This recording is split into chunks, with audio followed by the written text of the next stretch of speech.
Good evening. Welcome to NYU's second annual Making an Exoneree showcase.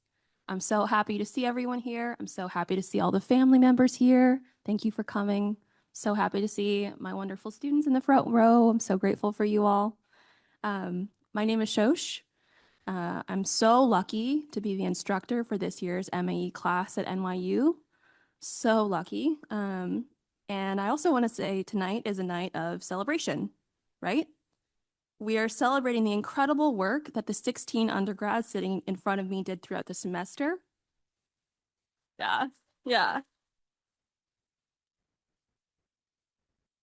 Um, and advocating for the innocence of 4 wrongfully convicted men, Steve, Levon, Akbar, and Matthew. Tonight, we're going to hear the stories of these 4 men, and they have been sitting in cages for years for crimes that they did not commit. While tonight is a night of celebration, it's also a night of reflection and contemplation. We mourn the injustice that our program participants have had to suffer and the injustice that their families have had to suffer along with them. I want to acknowledge the family members who've come out to support our program participants tonight. Can we give them a round of applause?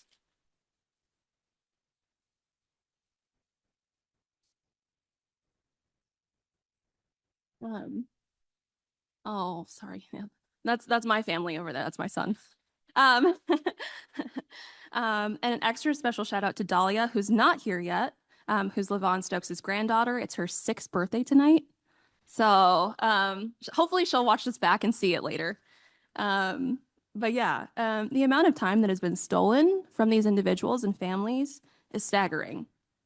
Akbar has been incarcerated for 24 years or 8,997 days. Matthew for 11 years, 4,123 days. Levon for 33 days, 33 years, 12,082 days. And Steve for 45 years, 16,228 days. Of course, our program participants are experiencing their sentences, of course, but so are their families. And they've all missed many birthdays, holidays, family events, milestones, right, while sitting in a cage. And unfortunately, available data suggests that our program participants are not alone. Even the most conservative estimates of wrongful convictions say that about 6% of convictions in the United States are wrongful. That's about 138,000 people sitting in prison for things that they did not do. While we should absolutely celebrate the amazing work that our students have accomplished throughout the semester, we know that continued work on this problem remains urgently necessary.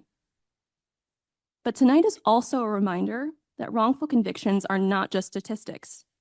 They are also stories of human lives. And stories can be powerful. They have the power to spur action and create positive, meaningful change. Over the course of this semester, these students devoted themselves to listening carefully, investigating thoughtfully, and advocating fiercely for 4 men who deserve to have their voices heard. My hope is that tonight leaves all of us committed to imagining and building a more just world. So, as you can imagine, this class is really hard to put together, right? There's a lot of moving parts. So I want to take a second and thank everybody that helped make it possible. So I want to thank my amazing TA, Audrey, who's somewhere here. Audrey, who was a student last year and offered essential help to me all semester. But also, sorry, I think every time we clap, that's going to happen. Sorry.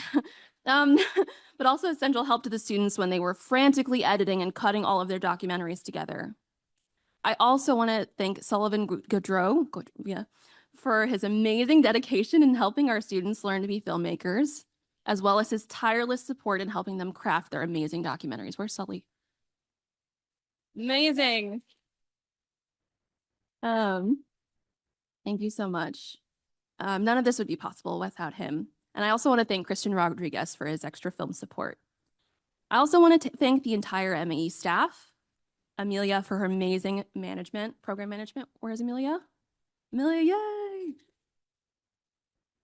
yay! Thank you to Joy and Jessica for all of your amazing work in picking our cases and also answering my frantic emails with legal questions in them. thank you to Mark, who's not here, and Marty, who's here. We'll hear from later for their wisdom and expertise in guiding our students throughout this process that they have perfected over the years. Thank you. And then also, there are even more people that have helped us.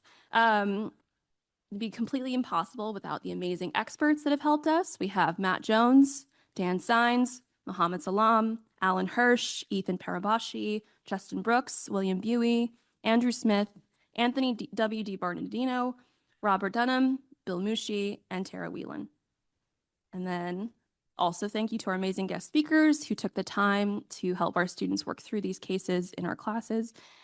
Justin Brooks, Tara Whelan, Marty Tankliff, Cheryl Antonio, Matt Jones, Dan Slepian, Rodney Derrickson, who you'll hear from later, and then Orlando Trey Jones III.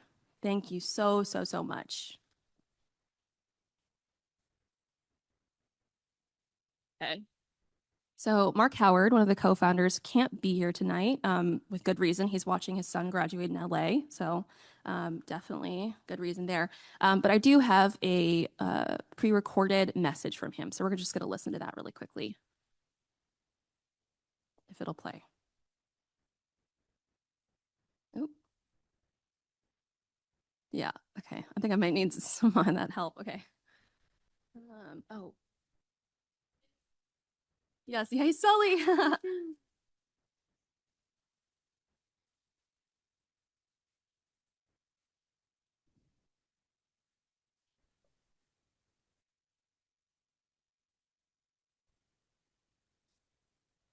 Good evening, NYU Making An Exoneree showcase attendees. My name is Mark Howard. I'm the co-founder and co-director of the Making An Exoneree program with my childhood friend Marty Tankliff, who of course is there with you in person and will be speaking to you shortly. I also want to acknowledge Rodney Derrickson, who was, I believe, the 11th person of 13 so far. Yeah.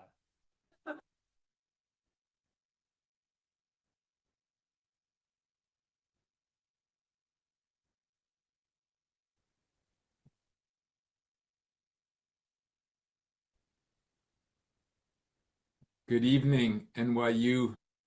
I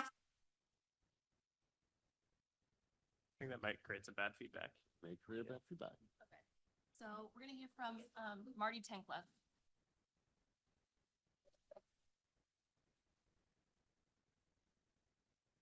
So I can speak for Mark because I've known Mark since we were in lovey-dovey preschool. So Mark and I have known each other for a few decades, we'll put it that way. As many of you may know, the tragedy of what happened to me in 1988 is where this program started. I woke up on September 7th, 1988, and discovered my mother murdered and my father clinging to life. I was eventually charged with the death of both my parents and convicted and sentenced to 50 years to life.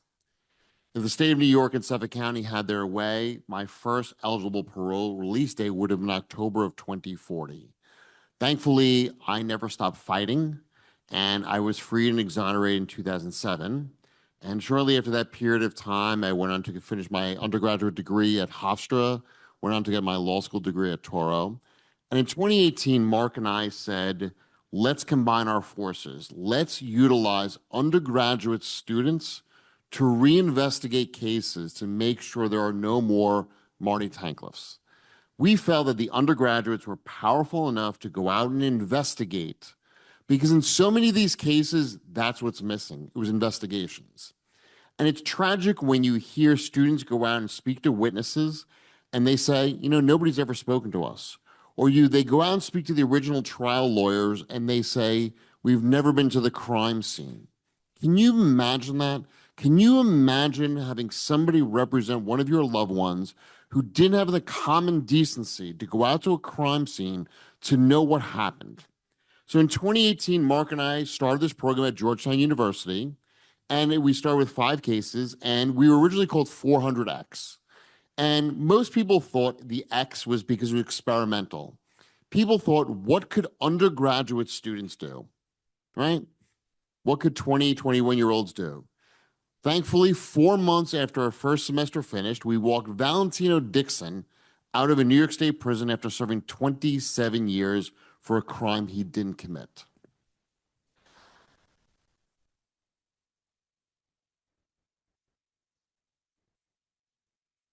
Since then, we've expanded, but we wouldn't be where we are today were it not for our team. Jessica, Amelia, Joy, Sullivan, Nihariki, Julia, and Christian. But Mark and I were not happy with Georgetown. We wanted to go beyond. I don't know if it's working. So each year, as you can see above, we expanded. 2023, we decided to go to Princeton University. 2025, UC Santa Cruz. 2025, New York University. This year, we were also at Rice University. 2023, we also decided to have a new component, part of the Make an Exoneree program. What we wanted to do is we wanted to give the students the power of a law student. So Joy Evans and I teach a law school class at Georgetown called Making an Exoneree, and every one of our students is assigned to one of the student groups across 5 universities. So imagine this, we have been doing this for 9 years, and we've been instrumental in freeing 13 people.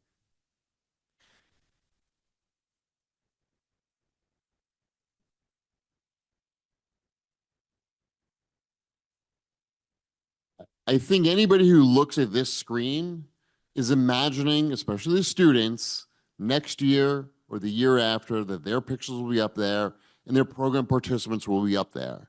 But thankfully, we are joined tonight by Rodney Derrickson, who is one of the program participants.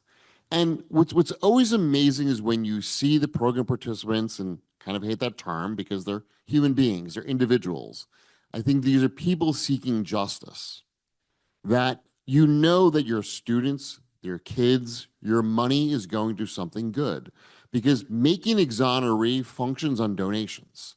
Because the work we do is so unique.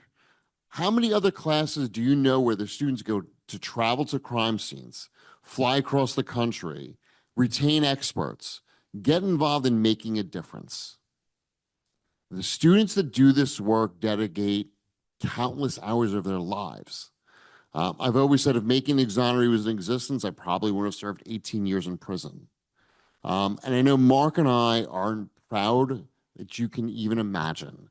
We can't even express that we know how much dedication, how much time each and every one of you have put in. And I'm very hopeful you won't stop, because every single person can get involved and make a difference. When people say, "What can I do?" we say, "Do something." Get involved, whether it be a lawyer, an investigator, a forensic expert, social media, raising funds, spreading the word. In my opinion, every single institution in America should have a Making Exoneree.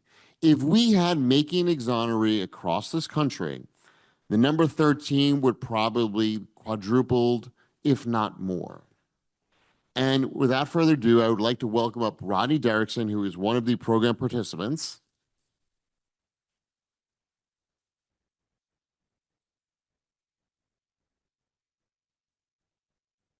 And I just want to say on behalf of Mark Howard, myself, and the entire Making Exoneree team, thank you for coming tonight. And I think you will leave here sad, inspired, emotional, and wanting to do something different.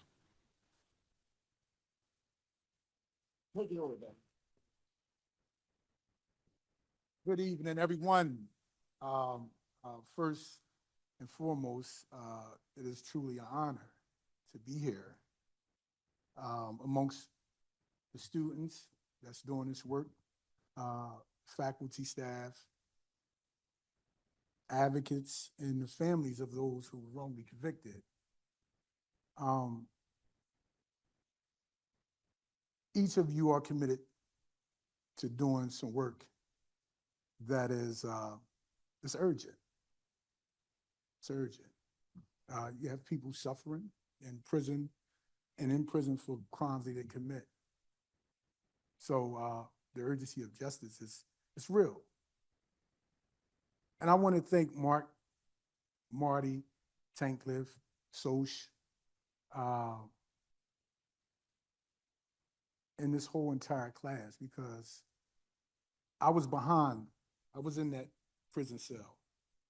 And I did 30 years for a crime I didn't commit. So I know firsthand what it feels like, to be and, stuck in and written off. So I know each one of these participants is celebrating in their own way of appreciation,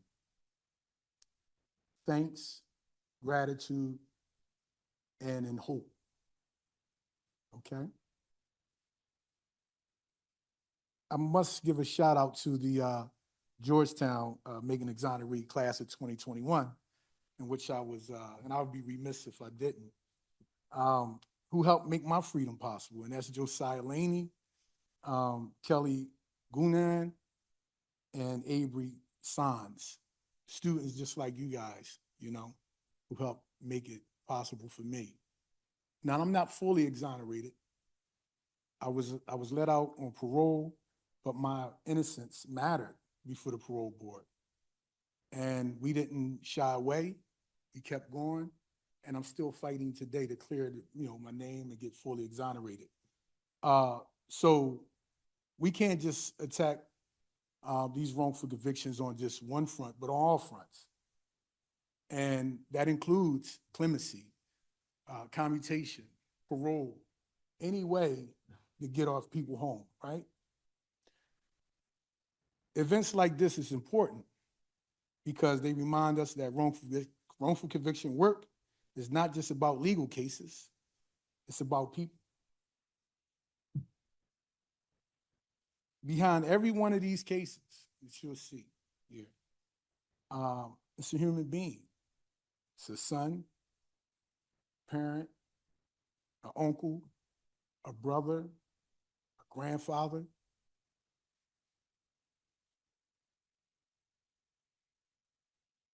And I get a little emotional, right? Because I know my mother, she didn't get to see me come home, right? And that's the reality that we face when we're in prison. We lose family members, friends, then start in some cases, you lose hope. Imagine losing years of your life for something you didn't do. Imagine trying to hold onto hope while feeling forgotten by the world. That is why the work that's being done is so important by Making an Exoneree and the class here in NYU. Innocent projects, legal clinics around the world, and students like you guys doing this powerful work. You matter. Each of you matter. Each of the class participants matter. When students and advocates take on these cases, they're doing more than just reviewing records and filing motions. They are sending a message to incarcerated individuals and their family that says, you are not invisible, your story matters, and we will continue fighting for the truth. As someone who has personally went through that and experienced that, I understand the impact of this work, and I'm the example, of what can be. So I want to thank all the students involved again. Never underestimate the difference you're making. The hours you spend researching, reinvestigating these cases, advocating, may one day, all the advocacy work you're doing, may one day reunite these individuals to their families, with their families. It restores hope, and it exposes the injustices that otherwise would have remained hidden if it wasn't for you guys' work. Our criminal justice system needs people like you with courage, compassion, integrity, and people who's willing to pursue truth even when it's difficult, even when it's difficult. And to the families who's here tonight, who continue supporting their loved ones through incredibly difficult times, circumstances, please do not give up. Hold on tight with all your might, okay? Your advocacy matters, your presence, your persistence. Many people who were eventually exonerated walked out of prison, reunited with their families who haven't given up. So I urge you and I encourage you not to give up. And I know it's difficult and I know it's tough, but they say anything easy is not worth having.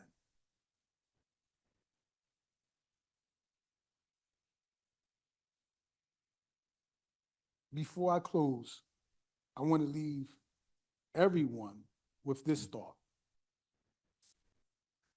Justice is not automatic. It requires people willing to care, willing to ask hard questions, and willing to stand against injustice, even when it's uncomfortable. Even when it's uncomfortable. Look around this room tonight. I see people doing exactly that. Doing exactly that. So I appreciate everyone here tonight that's standing for justice, with justice. I see hope, I see compassion, I see commitment, and I might have messed something up, but that's okay.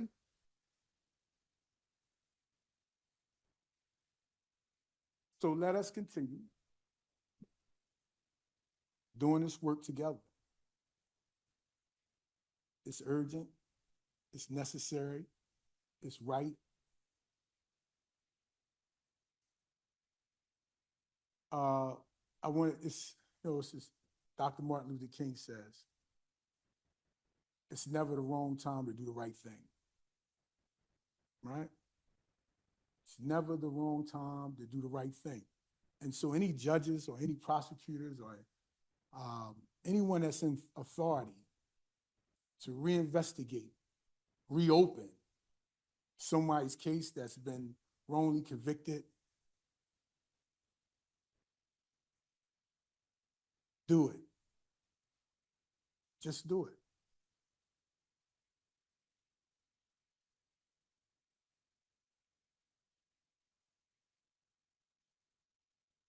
So it's not about giving up.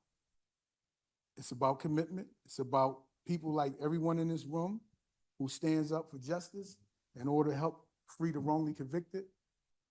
And the time is now. Never give up. All the family members, you know, with your loved ones that's currently going through this experience, give them a personal message from me. Tell them that we care. We out here doing this work, not just for us, but it's for them. I was just given the notice about a week ago and asked would I be willing to come. And I said, absolutely. So I stopped everything else that I had going on and said, no, I had to be here because you guys seeing me and witnessing this and hearing from me, it matters. It brings hope. Hope floats. I told one of the participants that was working with me, they asked, how do you do this? Well, I say, it's like when you throw hope in the middle of the sea, it never sinks to the bottom. But eventually the current brings it to where it needs to go. So eventually the current will set your individual family members free, and they'll come walking through these doors and giving these speeches like this and talking to students like this. And so I again want to thank each and every one of you for being here, for doing this work, caring. It's necessary. And I'm doing everything in my power now to not shed a tear. But it's tough. It's tough because you want to be tough for those who can't be tough for themselves right now, you know? And I was there and I know, I experienced that. So without, and I want to continue going on with this program here tonight. It was an honor being here, and I'll be here to watch the programs, the videos, hearing the stories firsthand. And I'm willing to talk to anyone after to find out ways in which, we can bring about a fair justice and bringing justice specifically to the individuals in this program tonight. So thank you, and thank you.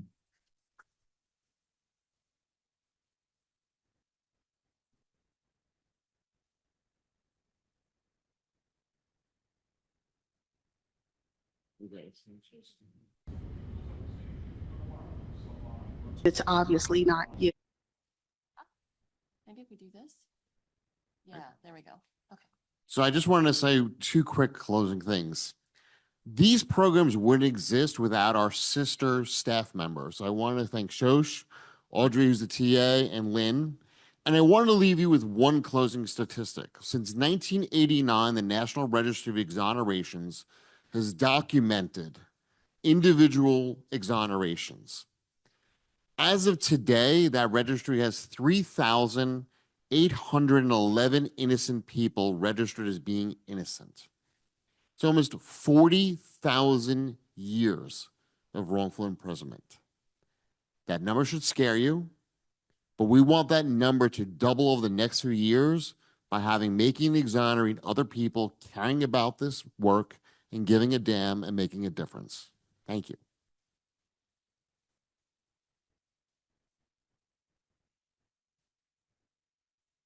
Okay. Thank you so much, Marty and Rodney. Amazing. Okay. We're going to start with the presentation of the documentaries now.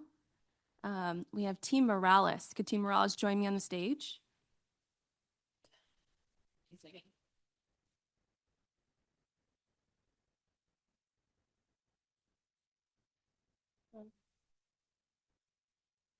Hi, everyone. Thank you for coming.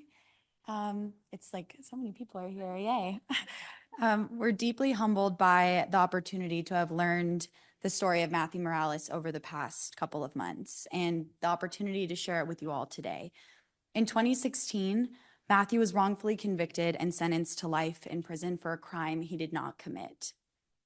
He was sentenced to he's been serving for 11 years and was sentenced when he was 24 years old.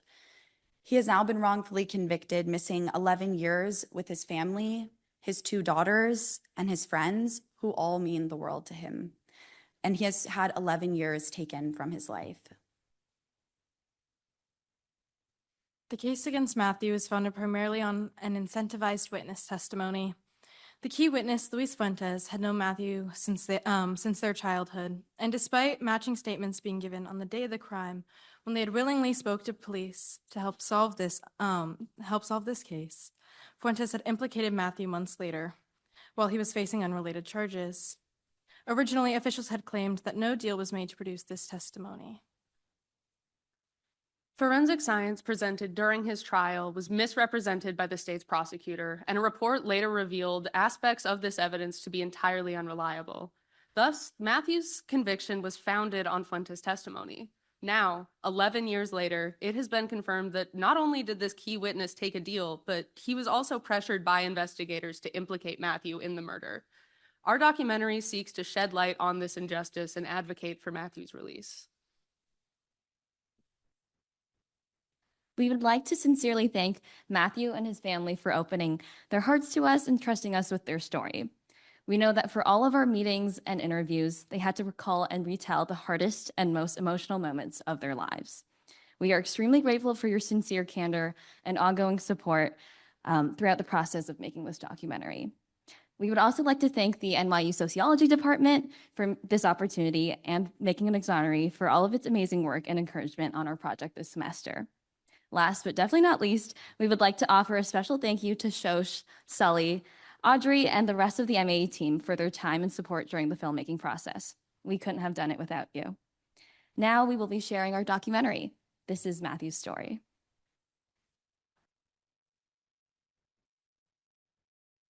It's obviously not you. They're just focusing on you. In his case, it was a 100% wrongful conviction.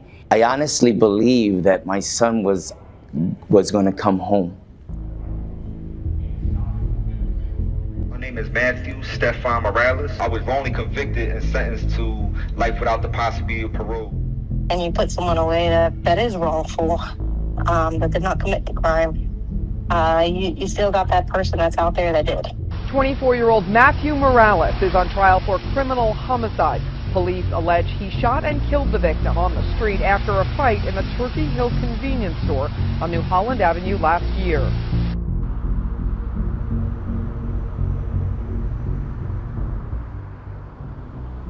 I called Boo Boo to see if he could come with me to see if I could go to a friend's house. I went to a gas station to go ahead and get some gas and buy like a drink or two.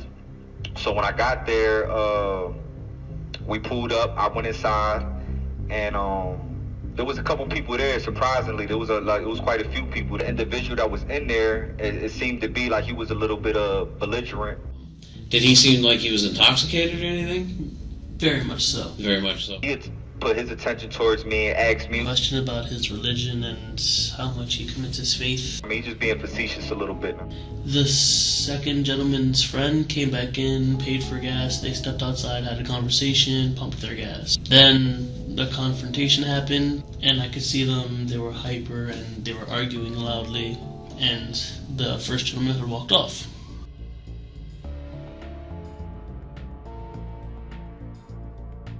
The next morning is when my daughter's mother, she informed me that something had happened at the Turkey Hill. I'm just like, oh, all right, like why are you telling me for? She tells me that they have my picture up there as a person of interest. Everybody was just in shock. I was 24 and he was 25. At that age, and it's like, that's never happened to you. It just was like, do you need to call a lawyer? Who do you call? What do you do?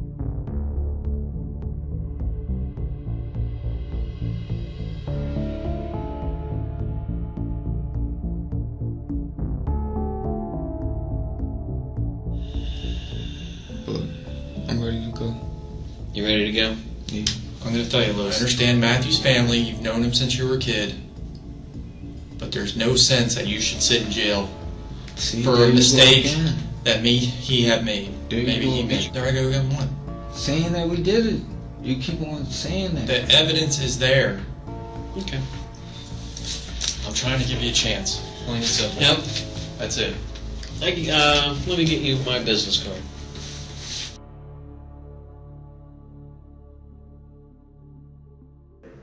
It was like real early in the morning, and all I hear is somebody outside with a blowhorn, and my name was being announced. Matthew Morales, come out with your hands up. So I look outside, and I see a plethora of cops everywhere. So my kids wake up, they're at the door, so we trying to push them back into the room.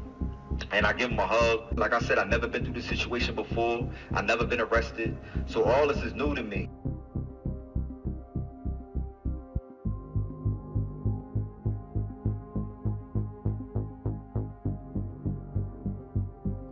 The fact that the accusation wasn't recorded is especially troubling, because without a recording, we don't know what tactics, what line of questioning, what promises or threats or anything else might have triggered the interrogation.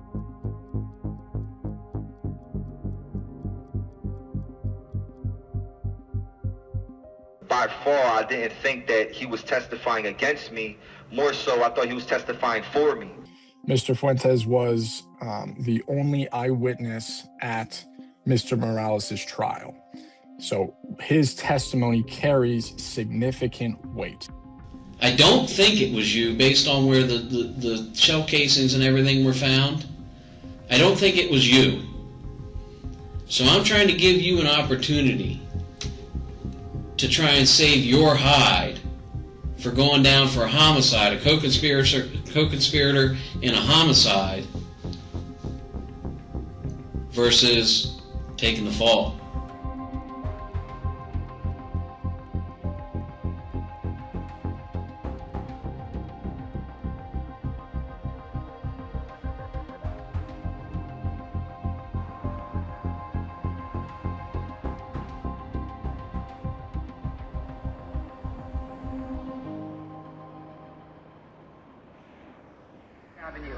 Accident reconstruction specialists are on the stand right now from Manheim Township Police, and they're explaining how they were able to use basic math to link Morales to the crime, saying his car was the only car to pass the victim during the time he was shot.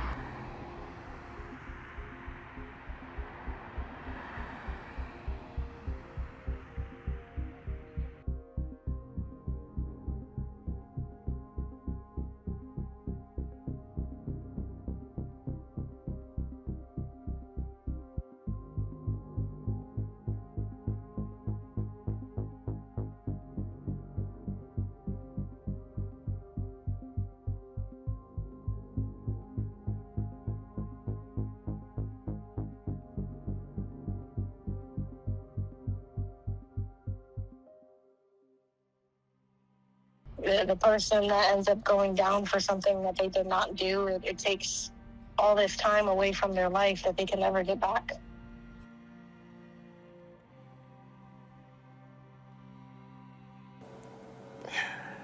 Yeah, he was a great dad.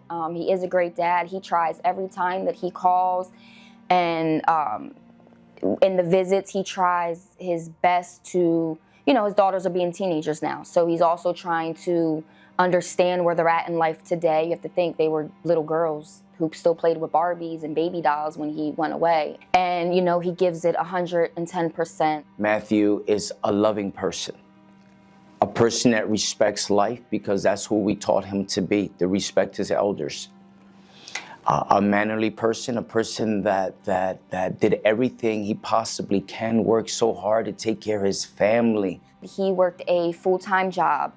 He was a full-time dad. He was present. He was never in trouble with the law. He was a family man. Like I said, until this day, he still is a family man. At times, it does become a little bit rough to be a father at 15 minutes at a time over the phone. Because I've been incarcerated since they was 1 and 4 years old. I'm 12 years old and I'm in 6th grade. I'm 15 and I'm a freshman. It's kind of hard, like when I see people, they talk about like their dads, or sometimes like even like school. Sometimes school like involves dads, like father and daughter dances and like things that like I can't really participate in.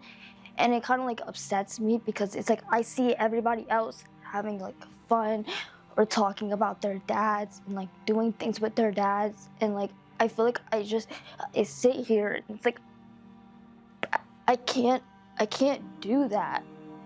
The truth has to come out. He's missed out on so much because they falsely accused him.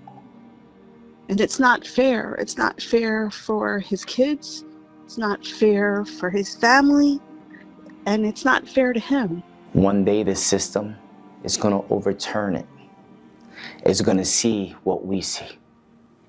And it's going to believe in him and know the person they put behind bars that was a mistake. Stand on your belief, hope, and fight and stand for your family. Never give up on that person that you love dearly.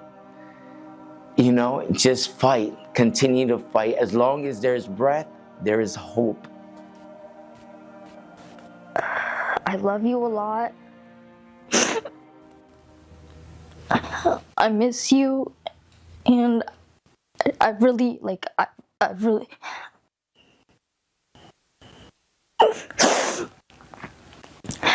I just really want you to come home.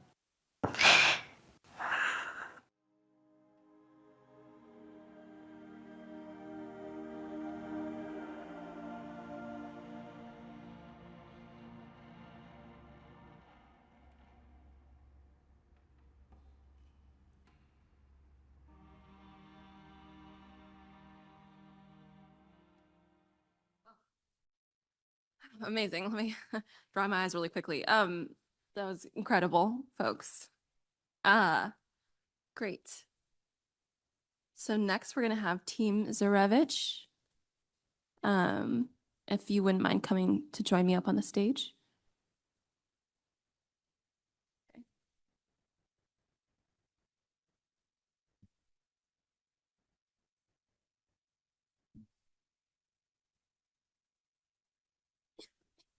So recovering from the previous documentary, but yeah. Thank you again for coming. And it has been our pleasure to work with Steve for the past 3 months, and we hope to keep working with him for the future. And before we join our documentary, we'd like to give you a little bit of summary for the case, for the investigation we did, and also a little bit story on Steve. So Steve was arrested when he was 22 years old for a murder that he did not commit. And now he's 67 years old, and he's gonna turning 68 years old within a few months. And he has been spent the past 45 years incarcerated. At the trial, there was no DNA or physical evidence. The whole conviction was based on the testimony for jailhouse informants. They told the police that Steve confessed to them while Steve was serving the time for unrelated drug charge. And the 3 of the 4 jailhouse informants were related either by blood or marriage, and they all has been recanted over the years. They state that the testimony they provided for the conviction was all fabricated. And in exchange for cooperating or making this false testimony, they all received benefit in terms of their own sentencing or legal circumstances. And one of the informants was also involved with another wrongfully convicted case, and which ended up of exonerating the defendants. However, Steve was still behind the bar for 45 years for the crime he did not commit. Having spent 45 years in prison, Steve is older than most of the other men in his facility. He's gained a reputation as Uncle Steve and someone who guides others when they've lost their way. He's led a group Bible study since the 80s and maintains that his faith is one of the things in life that continues to give him purpose. He's also amassed an extraordinary knowledge of the legal system. He spends most of his days in the law library, filing pro se motions all the way through the U.S. Court of Appeals. He uses his skills to help others in the facility with their cases. Steve has always had to be his biggest advocate, consistently reaching out to journalists, lawyers, and anyone who's willing to listen to his story. He is fighting for his own freedom, but also every other victim of injustice. As Steve always says, it can happen to anyone. In March, we had the opportunity to travel to Houtsdale, Pennsylvania, where we met Steve in person. While there, we also traveled to New Kensington, Pennsylvania, where we met Karen and Wayne, who are Steve's 2 good friends and who have maintained a close friendship and supported him over so many years that he's been incarcerated. Through reading hundreds of pages of trial transcripts and police reports and reading different publications and books and meeting with a prominent lawyer from the area, we've also learned about the long history of corruption tied to the specific police officers and the prosecutor involved in Steve's case. Being such an old case, there were challenges as a lot of the people involved in the original trial just simply are not around anymore. But it's been an incredibly rewarding experience. Because of Pennsylvania's strict post-conviction laws and the lack of new evidence to be found in this case, especially after 45 years, Steve's best hope of getting back into court lies in obtaining the original homicide file from the case, which is currently in the hands of the Allegheny County DA. As the law student on the case, I therefore focused my efforts on trying to work past the DA's known opposition to conviction integrity review through around-the-box methods. I prepared a letter for a close friend of the DA's who's going to personally hand it to him and have a discussion with him about the case. And if the DA still refuses to reconsider a review of the case, I've prepared a letter to be sent to the county executive who controls the DA's budget. Our hope is that we can work together with the county executive to find ways to tie the DA's budget to the implementation of a strong conviction integrity review process in the county. And finally, we want to say some thank yous. First of all, our teammates and our law student, Angelica, for all the great work we've done. And as a group, we want to sincerely thank you, the Making an Exoneree team and the NYU team, for their guidance, support, and encouragement throughout the project. We want to thank our experts and Steve's friends, Karen and Wayne. We want to thank everyone here today for coming, listening, and caring about the issue of wrongful conviction and the ongoing time for justice. And most importantly, we want to thank Steve for sharing his story, his strength, and his never-ending optimism with us. Throughout this project, we were truly inspired by Steve's ability to see hope and possibility, even in the darkest of paths. And we'll all hope to carry his outlook with us and continue to work toward justice. And now we'll learn Steve's story. But I'll tell you what, it has all the earmarks on a mafia hit.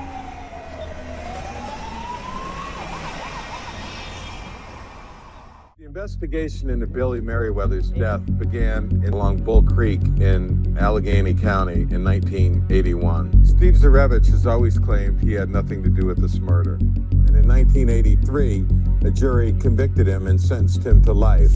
There was no DNA, no physical evidence, no confession. I mean, this thing was like a nightmare. It's like a nightmare. You're living a nightmare for something you didn't do.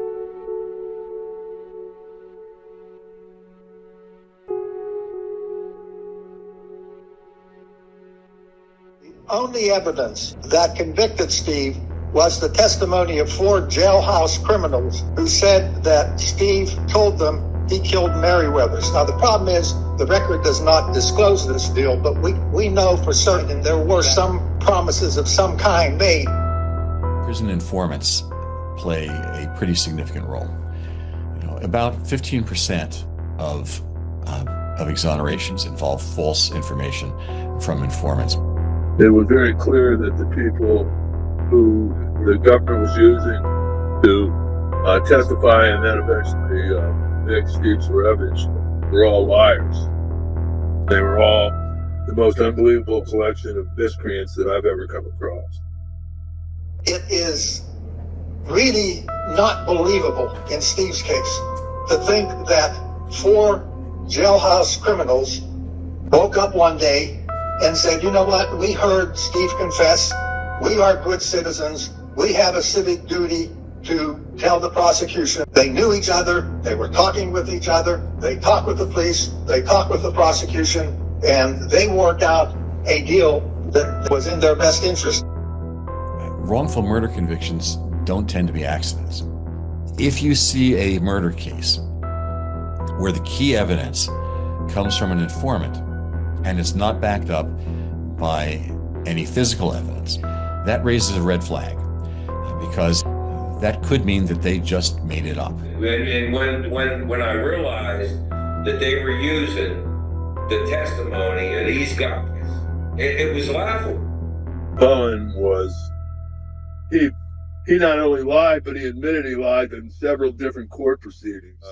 In some cases, people got relief or exonerated, but for some reason, Steve got any satisfaction from the court system, despite proving that these guys were all lying about it. Ernie Bevilacqua was one of the most unbelievable people I've ever encountered in my 50 years as an investigative reporter. I did interview Ernie Bevilacqua in Western Penitentiary in Pittsburgh, and he told me that he made up the story in order to get a favorable treatment by the prosecutor.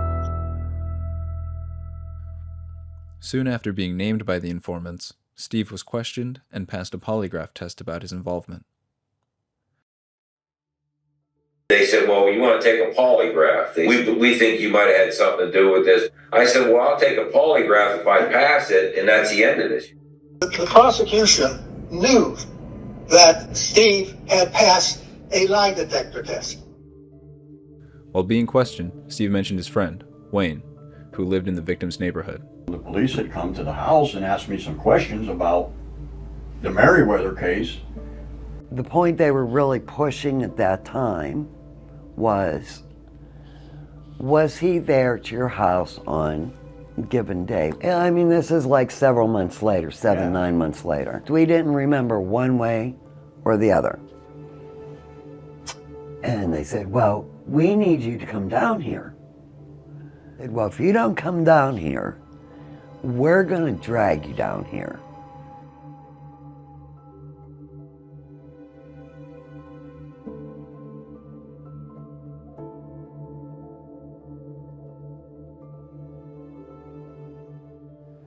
You know, well, I said, well, why do you want me to come down there so bad? Well, we need you to sign this statement. I said, I never gave you no statement. I ain't signing nothing. Wayne and Steve grew up together in Tarentum. Yeah. Wayne never grew up in Tarentum. I'd never lived in Tarentum in my life. When they got that crazy, I knew that that statement that they had, that they said that they needed me to sign, was probably not true. Steve had no clear motive. At trial, the prosecution argued that Steve took a contract from the New Kensington Mafia to commit the murder. No charges were ever brought against the mafia associate who allegedly hired Steve. He was accused of being the trigger man in a mafia-style hit. I have firmly believed since day one that they would not hire Steve Zarevich to do anything. They wouldn't have hired those guys to shine their shoes.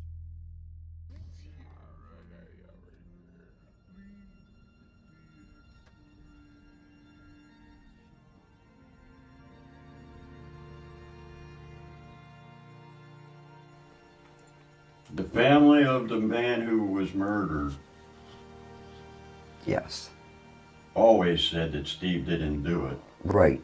And then I found out that they wrote a letter. Anthony Merriweather. My brother was murdered in 1981, and Steve Zarevich was subsequently convicted. And when he was convicted, our family was disappointed and shocked and found no closure in my brother's death. We have continued to suffer since '81. Knowing that an innocent man has spent the last 40 years in prison. Justice delayed is justice denied.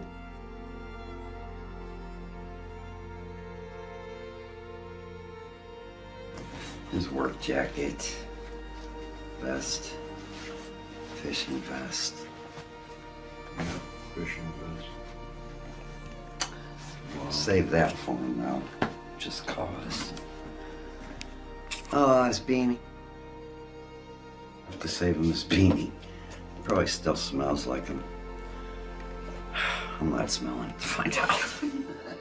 He was always concerned about his family and taking care of them even from there in whatever way he could. I mean, probably the hardest thing to be is that when you separate from your family from so long, you change. People change. And when you got a long period of time, family changes. And people fall off the map when you're so far away, so you lose that as well.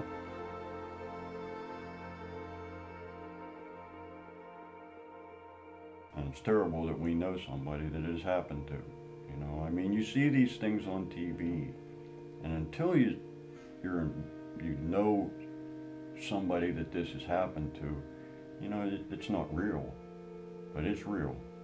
When you put me in a car and I'm driving down the way and I know they ain't coming to get me, I'm cool with that. That's good. That's a good start. You know what I mean? I don't really care to go to some special restaurant, but I don't even think about that because it's not even it's not there. You know what I mean? Right now, this is my life, whether I like it or not. And we, the Merriweather family, are begging you to re-examine this case, and we pray that you do so. Anthony Merriweather. I just pray he gets his reward through this, so he can enjoy a little bit of his life yet. It's a lot of years. Yeah, it's been a long time. It's a whole life. He deserves some left.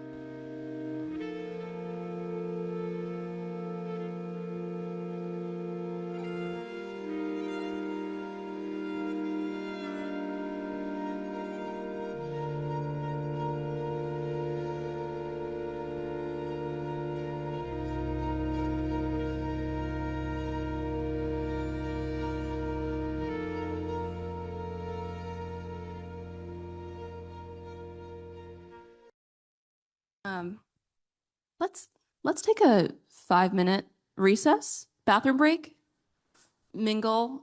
We have the rest of some family members coming, and we just really don't want them to miss this. So, okay, yeah.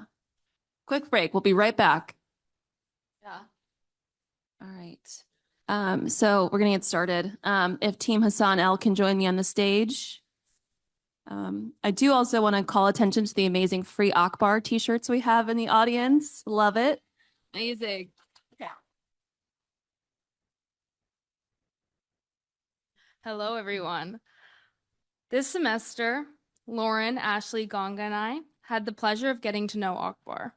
I remember how hesitant we were during the first Zoom call with him, unsure of what to ask and how to break the ice, and so we let Akbar talk and begin to tell us his story. Akbar is not only a mentor to others through a peer specialist program, using his own experiences and knowledge to guide young men, but also an avid mental health advocate. He is also in the process of founding his own nonprofit that will help young men deal with trauma. He is a son, a brother, a friend, and a proud uncle. He is also so incredibly funny, which we had a privilege of uncovering through many Zoom calls with him, as well as getting to meet him in person. We're honored to fight for his freedom and share his story with you all here today.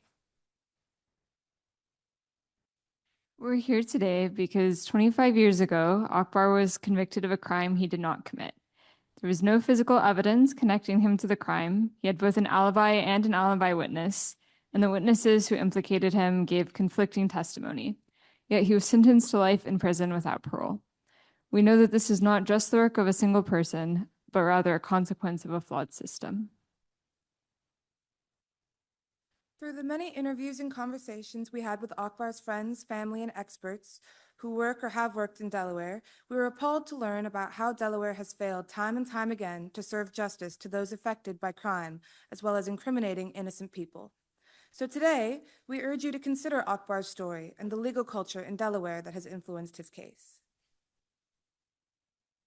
We want to thank Akbar's friends and family who talked to us, sent us pictures, who are present here with us today, and also those who drove all the way to Delaware just to talk to us and tell us their story. We want to thank all the experts who have provided insight into Akbar's case, our attentive law student Ella, who's here with us on stage today, Akbar's lawyer, Dan, Sully, and his dedication to helping us edit, and Shosh and all the folks at Making an Exoneree for your guidance. But most importantly, we'd like to thank Akbar for trusting us with his story. And to you all here at the showcase or wherever you are on Zoom, we hope that this documentary inspires you to advocate for his freedom.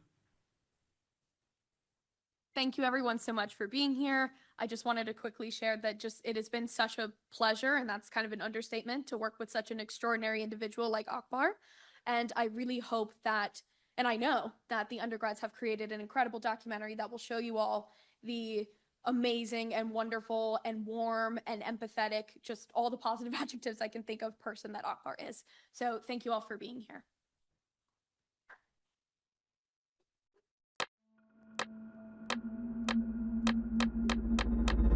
My name is Akbar Hassan El from Wilmington, Delaware, and I'm an innocent man. I've been wrongfully incarcerated for the past 25 years.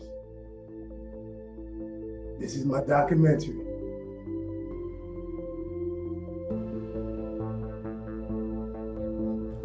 On July 18th, 2001, a few minutes after 10 p.m., the ice cream man, Abdullah Alameri, was fatally shot in his truck at the corner of 10th and Madison Streets in Wilmington, Delaware. At the time of the crime, Akbar was 25 to 30 minutes away in Newark, Delaware. So it was just a hot day, and my mom was on the balcony this particular day, and she had offered me a popsicle, or I had one. I had a popsicle, and then she offered one to Akbar. That was the thing that stuck out because I had braces, and her mom gave us some popsicles and stuff, and someone said, "Go ahead, it was hot," so I slid it in my pocket, trying to be slick with it, and her mom seen it, and she was like, "Boy, if you don't eat that popsicle, I'll never give you nothing else for the rest of your life." And she was joking with us. The police found fingerprints on the ice cream truck. None of them matched Akbar. Without any physical evidence that linked Akbar to the crime, the prosecution relied solely on the testimony of 4 witnesses to convict Akbar. After Abdullah Alameri was shot, a man named Keith Flowers called 911 to report the crime. I don't even know what happened.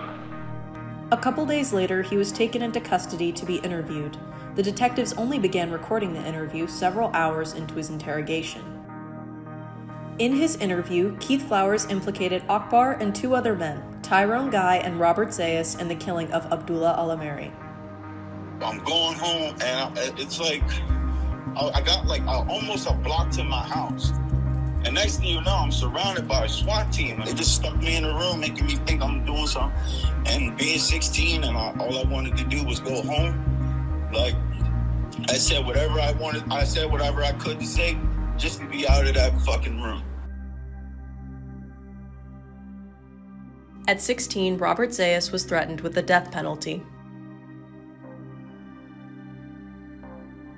After Zayas' interrogation, Akbar and Tyrone Guy then turned themselves in. Like, I remember my dad calling. He's like, well, if you didn't do nothing, then all you gotta do is go down there and, explain it. And we'd be able to get you out.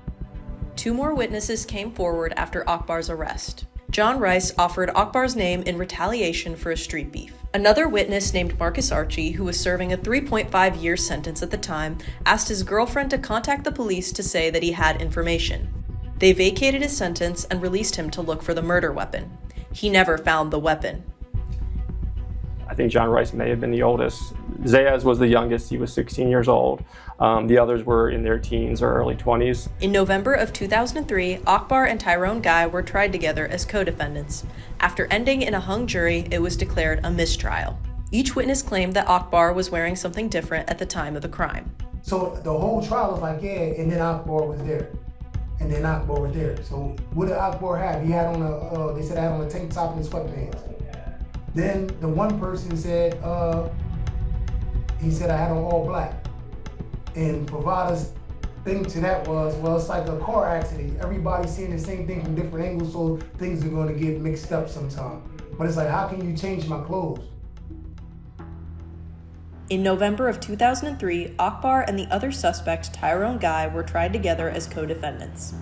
The prosecutor involved with the case, David Favada, he is a name that kind of raises a red flag for us if we see his involvement in a case. He was suspended by the Delaware Supreme Court for his actions in a case that happened about 5 years after Akbar's. But he was twisting words to make it, to narrate the story. Tasha, she and I actually went to Glasgow High School together. I think her and her mom both gave statements and stuff. And Favada downplayed her so bad in court and it wasn't right.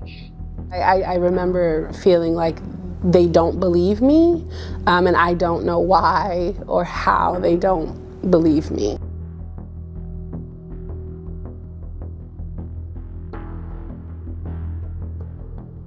I feel like I was kidnapped, and you took me away from my family and everything I know, and you forced me to grow up somewhere else. They host public hearings to help them fix or overcome issues within the criminal justice system here in Delaware. So I asked these questions like, hey, there's a prosecutor that you guys had who did all this misconduct. They said, well, we know that he messed up and we know how many he messed up, but because of the number that he messed up, we don't have the people to be able to go through every single one of them and fix it. So they're just gonna have to sit through the case. Like, they're gonna have to sit with those charges. Unfortunately, procedurally, and sometimes in the cases I was working on before, I just felt like even if we had something that was egregious, that it just wouldn't even matter because of who's on the bench and kind of the politics of it all. Even being in there, he's able to still connect with my 13-year-old sister. And I'm like the best uncle in the world. All my nieces and nephews, like, they'd say you're the best. Even the older ones would say, like, I'm the best uncle because I bribe them. Her name's Nazea, and she just turned 13 in January. Before she started talking with Uncle Poppy this year, her grades were lacking, but he was like, by next semester, I want to see your grades up. And this semester, when she came home with her report card, she was so excited. She had all A's and I think 1 C, and she was like, I can't wait for Uncle Poppy to call. I want to tell him how my grades are. And then when she called, that's when we got information that she was invited to do a father-daughter dance with him. Seeing all these guys in there, we all in tuxes and, we looking like James Bond in that joint, and it's like I don't even know how to describe it. That was like a surreal event. You start to feel like we obsolete in here, like we ain't need it, but we like definitely need it. The correctional wants to use the word inmates, but human beings in the prison system go through psychological things. They're whipped down, and sometimes your experience and your environment can mold and shape you, whether you want to be molded and shaped that way. It's called survival. You can't cry in prison. You're in a man's prison. He lost his mother in 2019. He lost his father in 2020. He lost his brother in 2021. He lost cousins in that time frame, and he was not here for any of it. He's in jail by himself. My mom died, I had 30 minutes. I put a towel on the window, my cellies got out, and after that, it was back to business. He's missed, a lot. He's missed a lot. I'm sorry that he's lost so many years of his life with his loved ones just being free. I am so sorry that I couldn't do more, that I can't do more to just have this be over for him. I don't know how to it's like you screaming at the top of my lungs to get somebody to look at something, and it's like nobody's listening though,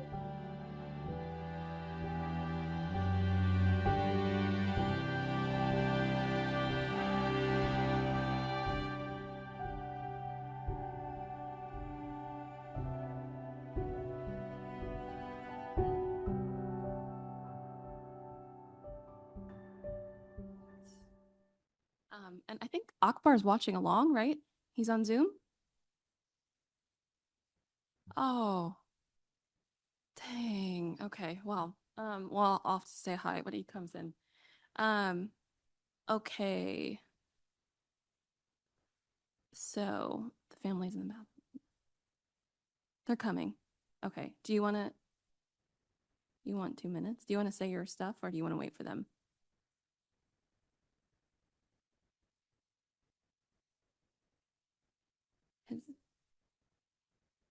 That's coming later. So we do have a family that stepped out, and we want to make sure Mr. Stokes' family is here. We do have another video we could play. So that video from Mark earlier that we had technical difficulties with, we could play that now. There we go. Yes. Yes. Okay, wait, go ahead, sorry.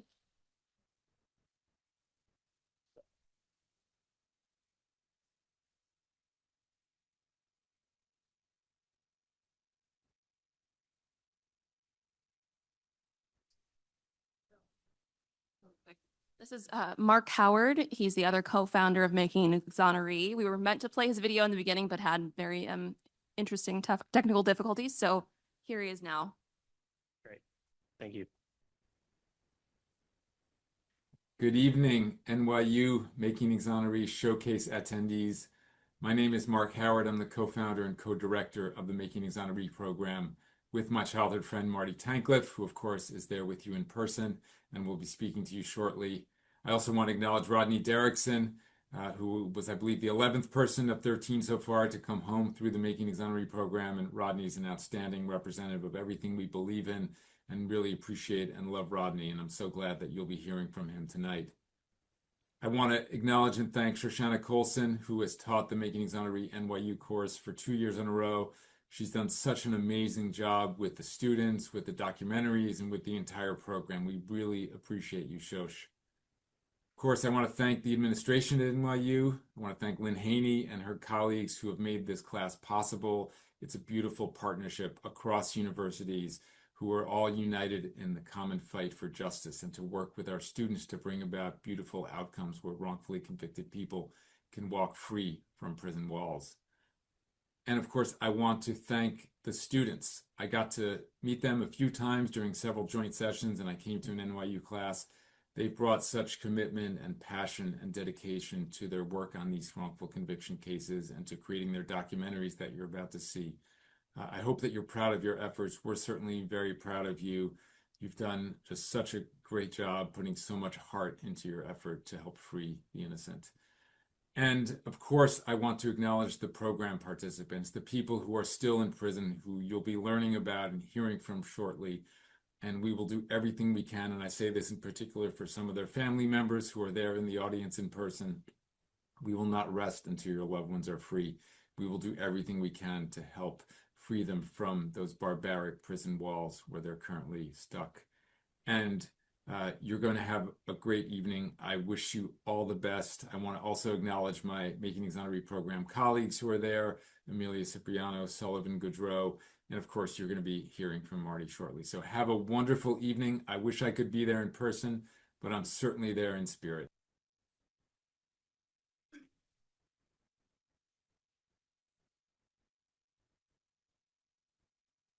Okay, great. All right. Do you just want to do it? Yeah. Are you still back? Okay. Are you okay to talk then? Okay. All right. Okay. Thank you for your patience. Welcome, Team Stokes.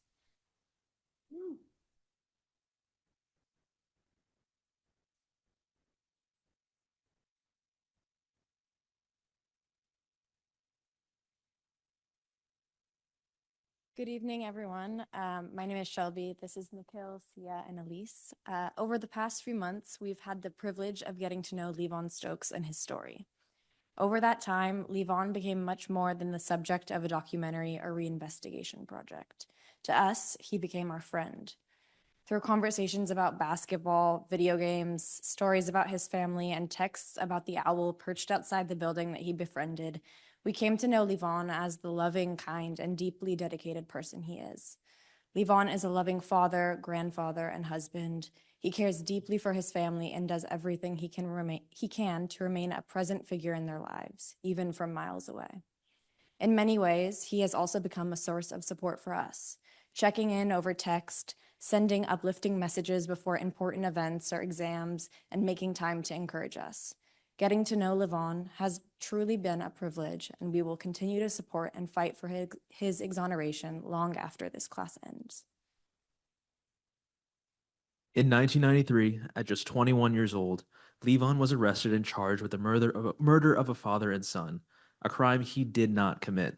The case against him began with an anonymous 911 call linking him to the crime, and his conviction ultimately relied on the identifications of 3 eyewitnesses, all of whom were unreliable. Levon has now spent 33 years serving a life sentence plus 38 years without the possibility of parole for a crime he did not commit. Over the last 4 months, our team has worked alongside Levon to reinvestigate his case and better understand the injustices surrounding his conviction. We hope that this documentary and hearing Levon's story in his own words upsets you as much as this injustice has upset us.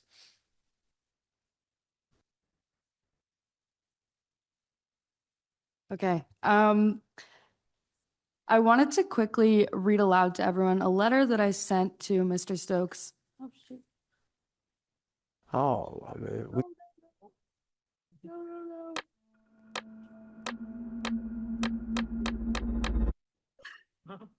Okay. Okay, where am I? I'm just gonna leave it. Okay. That I wanted to read everyone a letter that I sent to Mr. Stokes a few days ago, along with messages from all 4 of us. I think that this best exemplifies the importance of this documentary and this experience. And I read this to all now with the knowledge that though he's not here with us, Levon will read these same words in the coming days. All my life, I have dreamt of being a filmmaker, and I graduated from the Tisch School of the Arts this morning. And it wasn't until hearing Levon's story and making this documentary that I realized what I really want is to make films that have the power to change people's lives. Good people like Levon who deserve peace, freedom, and justice. This work has changed my life. It's changed all of our lives. It's been the most meaningful experience of my life so far and has irrevocably altered my outlook on the world. To our friend Levon, we are forever grateful that you trusted us with your story and have always shown us such kindness. It has been an absolute pleasure to get to know you for the person you are. Thank you from the bottom of my heart and our hearts for the gift of this experience. To Levon's family, we wanted to thank you guys for making it up here and sharing your story with us when we were in Baltimore. We also wanted to thank the Making an Exoneree faculty, particularly Soch and Sully and Audrey, for all of their support throughout this process.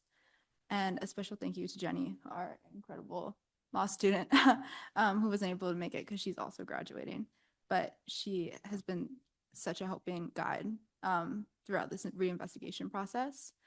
And finally, to Levon, it's an honor and a privilege to be trusted to tell someone else's story. And I'm so grateful that you trusted us to do that. This experience has forever changed all of our experiences and perspectives on life. It taught us to be more appreciative of the little things, like the ability to hold our loved ones. Thank you for trusting us with your story and allowing us to help share it. We're honored to call you our friend. Now, please enjoy 33 Years Innocent. First, can we just say happy birthday to Dahlia, Levon's 6-year-old granddaughter. It's her 6th birthday today, and she just got here.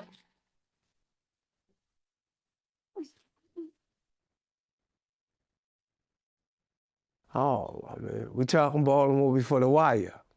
But Baltimore in the 90s, the money was everywhere. It was very violent and wild. I don't know, either you were hooked on drugs or you was getting money from drugs. That's how narrow the world was I knew. There's nothing in them streets to this day. Baltimore was terrible. I try not to look at the news, you know? My name is Levon Christopher Stokes. I'm from Baltimore City. I have been incarcerated for 33 years. I'm innocent. I'm innocent of all charges. On April 8, 1993, Angelo Garrison Sr. and his 3-year-old son, Angelo Jr., were shot and killed at the 300 block of Park Avenue in Baltimore. Angelo was on probation for a felony drug conviction 3 years before and was awaiting trial on drug distribution charges when he was killed. His cooperation in that trial would have exposed major players in the Baltimore drug scene in the 90s. Everybody wanted Angelo killed. I know who took the contract. If the baby wasn't in that car, if that baby didn't get killed, Angelo would be just another unsolved murder in Baltimore. When children are the victims of crimes, there's a lot of pressure on the police to solve those cases. And jurors see a dead child, there's often a lot of pressure for a conviction. There's a lot of pressure on the case. They wanted this to be open and closed as quickly as they could. The 3-year-old caused the pressure on this case. Days after the crime, Baltimore police received an anonymous phone call where someone alleged that Levon Stokes killed Angelo. So anonymous tips, first of all, we don't even know if they're real because they're anonymous. So there's certainly been a lot of cases where it's later been established that officers just fabricated the anonymous tip to justify the action. It's a basic fundamental constitutional right to confront people who testify against you. Police came and apprehended me. Okay, they gonna take me back, realized, oh, it wasn't me. But once I got back, Captain Childs, he more so was aggressive towards me. Once Childs talked to me, I realized, oh, he's putting this on me. He wasn't questioning me, he was, you did it.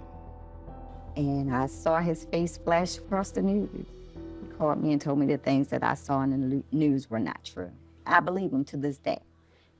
Without a single piece of evidence tying Levon Stokes to the crime, the state prosecutor charged Levon with murder, and the case went to trial. The state's case relied solely on the testimony of 3 eyewitnesses, Denise Thompson, Kimberly Henderson, and Monica McNutt. The reliability of their identifications was deeply questionable. Kimberly Henderson and Denise Thompson both claimed they were together at the time of the crime, yet their accounts differed in key ways, and their own telling of the crime placed them over 500 feet apart. Both Kimberly and Denise had pending criminal charges, which were dropped only after they testified against Stokes, raising suspicion as to the truth of their claims. The night of the crime, Kimberly spent 4 hours with a 6-person photo lineup and still could not identify Stokes as the shooter. 12 days later, when questioned by police again, she identified him in a second lineup. He was the only photo that appeared in both lineups.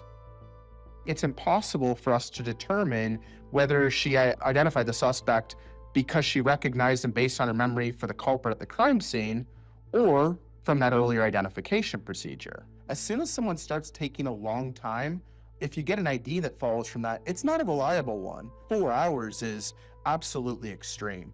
There's multiple problems with eyewitness identifications. I actually believe they're the leading cause of wrongful conviction in the world. Monica McNaught, it was communicated to her that she did a good job. When witnesses receive confirmatory post-identification feedback, we cannot make use of their confidence. She'd also grown up with Levon, having gone to elementary and high school with him in Baltimore. Remembering the context in which we've encountered someone before tends to be much more difficult task than just merely appreciating that this face is familiar. So it puts the suspect in an extremely dangerous position. So even if he's innocent, even if she did not see him at the crime scene, she's likely to have something of a recognition experience. One bystander, Donald King, was standing across the street from the crime and witnessed the shooting directly.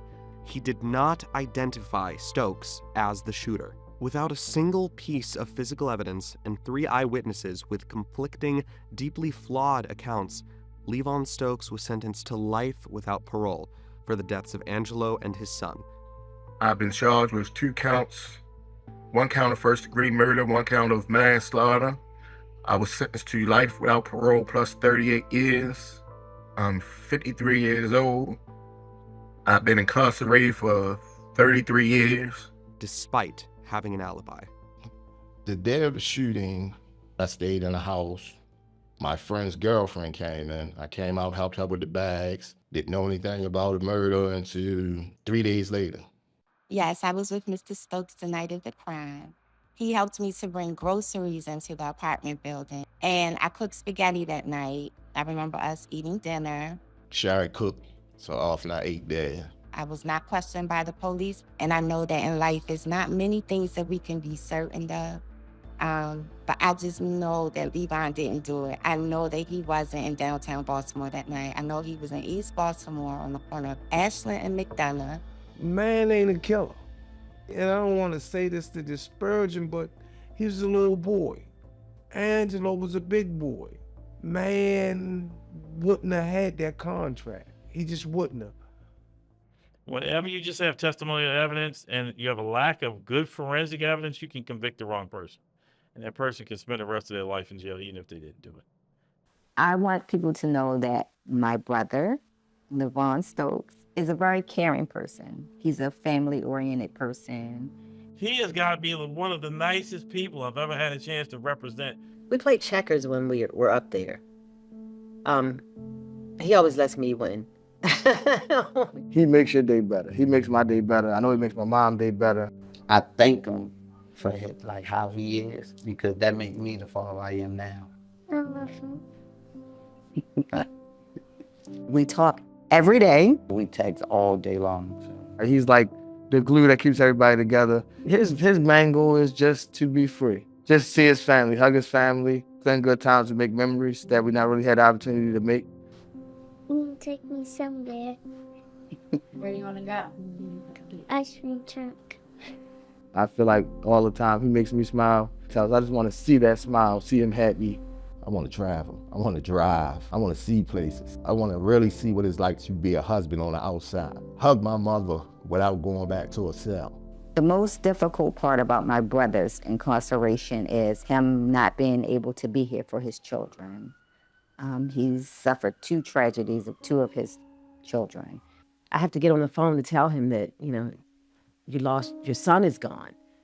The losses of my nephews, for my brother not to be able to have his last moments with his children. My brothers, one of them, you know, due to violence in Baltimore, I feel as though that wouldn't have happened if my father was here. Tell my mother all the time, I want to go visit my son's grave. That's probably one of the first things I want to do. I missed out on everything. Watching them grow up, missed out on walking my sister down the aisle. He just didn't get a chance. He needs a chance. And here I am, 33 years later, still waiting for him to come home. My whole life been around fighting for my freedom. Want people to see the real me, you know, not what the papers put, not what the state's attorney said about me. I want them to know the real Levon.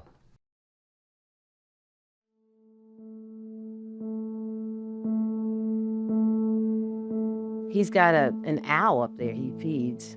He's been so interested in this owl for the last couple of years. He makes sure that he's, you know, taken care of and things.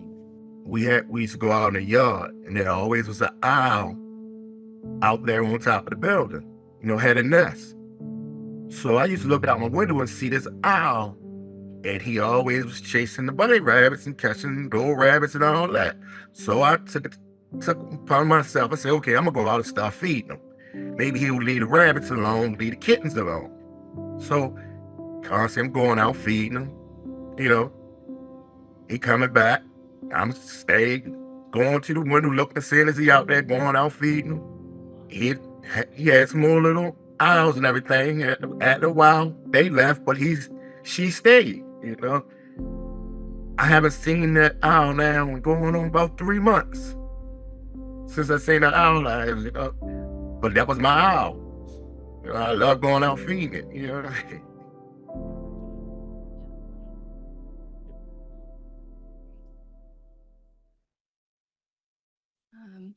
Amazing job, students. Really, really beautiful job. Can we give them one more round of applause? Really, really wonderful. Okay.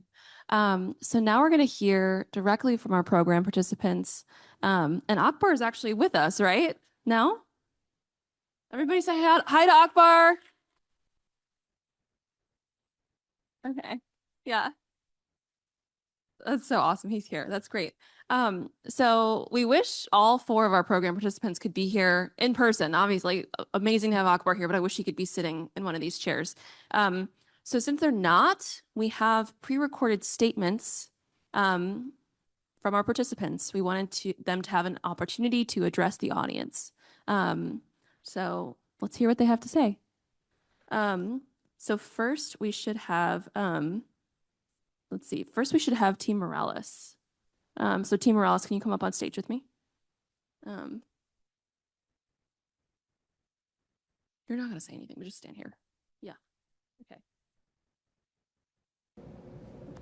Great. Oh no, I guess it's Team Stokes. Let's see, hold on, let's see, wait. My name is Levon Christopher Stokes. Ah, what? Sorry. You know what? Sit down, actually. Sit down. All right. We're going to start with Mr. Stokes first. Okay. My name is Levon Christopher Stokes, and I'm one of the wrongly convicted men featured in this documentary. First and foremost, I would like to take this time to thank God, because without him, this documentary would not have been possible. Second, I would like to give a special thanks to my friends, my team at Making An Exoneree. Thanks for everything you all have done to put this documentary together, to get my story out.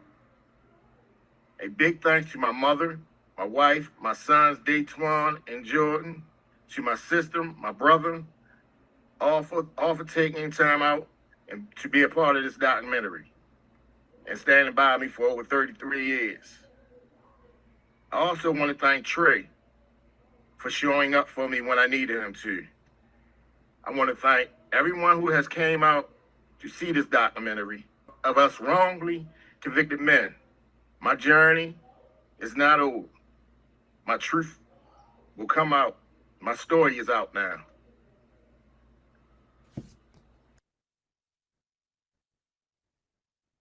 Okay. Great. And next we have Akbar. Hi, my name is Akbar Hassan Il, and I'm an innocent man. I've been wrongfully incarcerated for the past 25 years now. I hope that this documentary opens people's eyes to the misconduct and corruption that still goes on in the United States court systems in 2026. I'm one of many people who are wrongfully incarcerated, and this is a trend that needs to be stopped and corrected immediately. This is a fight that goes on until everyone who is wrongfully convicted is freed. And so for one innocent person in jail, it's one too many. So hopefully this documentary gets y'all to start to think, open people's eyes, ears, and hearts, and you can become part of the change. That's all I got.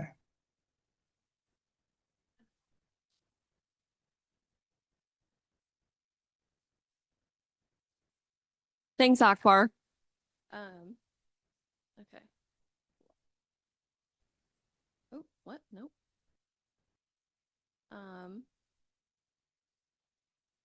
Sully. Yeah.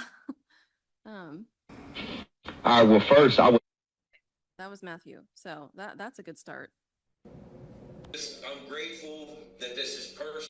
What is happening? Oh my God. Hold, please. Sorry. Okay, we'll do this one. Well, first, I would love to start by giving a high degree of gratitude to each of you ladies who has been assigned to my MA team for genuinely believing into my actual innocence and help exploit the injustice I have experienced by allowing me to voice my story. And with all of that, y'all made me feel heard. And most importantly, y'all saw me, a loving father with family core values and aspirations. Your time and efforts of getting to know me and my case spoke volumes, and for that I am truly grateful and thankful. I'm incredibly blessed and grateful to have such a strong support system who's given me unwavering love, support, and hope throughout my incarceration. My family has stood firm in my corner, has never given up on me, has always made me feel relevant and thought of. And each day they always reminded me that I am meaningful and I have purpose. And each day I wake up is one day closer to my freedom. And for that, I always will love them and always keep them close to my heart. Our wrongful conviction has been challenging, but humbling experience. I don't deserve to be in prison, but each day I strive to constantly remind myself that this is temporary. I know that I don't have the luxury of being comfortable here. I am much more to my case, and my life has much more in store for me. So I am very hopeful and optimistic that the scales of justice will tip in our favor. And God bless.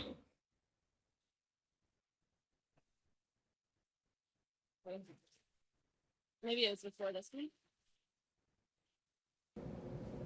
I'm grateful that this is personally going to affect me, but I'm also convinced that it's going to cause some kind of change, because I'm surely not the only person that has been affected.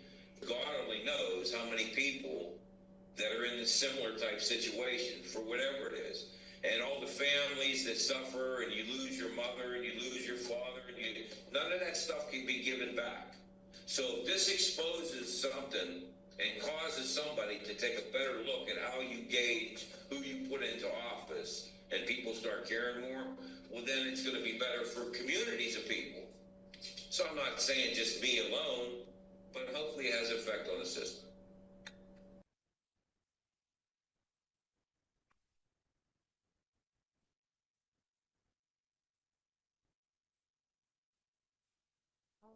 Hey. My name is. Hi, my name is. Great. So now we're going to have a Q&A with our students. If all the students could come join me on stage, including the law students.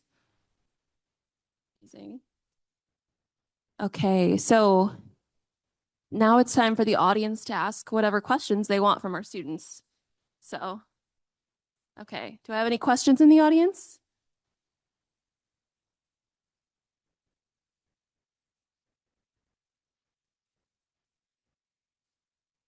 Shoot.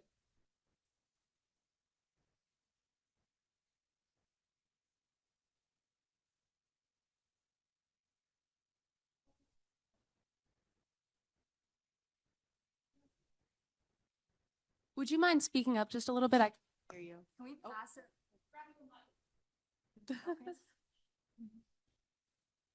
Fantastic. I was stressed.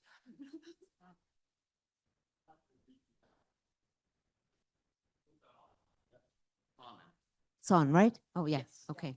So for anyone that wants to answer, it's always amazing to me when you see or hear these stories about people, victims of such, awful and blatant injustice.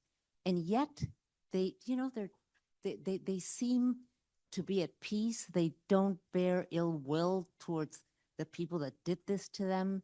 They're grateful to the support that they have. What do you think? What do you make of that? I will say this is something that I was curious about as well going into this project, because I know even in like my limited interaction with our participant, it does like maintain like this very upbeat and hopeful demeanor that you would not expect from somebody who is wrongfully incarcerated. But I think I really can attribute it to their own willpower and like their faith, not necessarily in a religious sense, but that belief that somebody out there, like Making an Exoneree, like everybody here today, will care enough to give them the chance to get their life back, essentially. And I think because without that hope, you really are in such a bleak situation that oftentimes that hope and joy that they bring to every interaction is because they know how difficult life can be. And so they strive to kind of bring light into other people's lives, or at least that is what our participant has shared with us. I don't know if my teammates have had similar experiences. I can add something to that from somebody who was in their position. When you get out, if you allow them to control an aspect of your life, they still control you. For me, I'm out, I'm traveling, I'm working, I'm living. If I try to give them part of my life, they still win. So even while you're in prison, so many of these men are not focusing on the people that put them in prison. They're focusing on getting out, because if they focus on the people that put them in prison, every day they'll suffer even more than they already are. The only way to do it, I guess. Thank you. Thank you. You're welcome.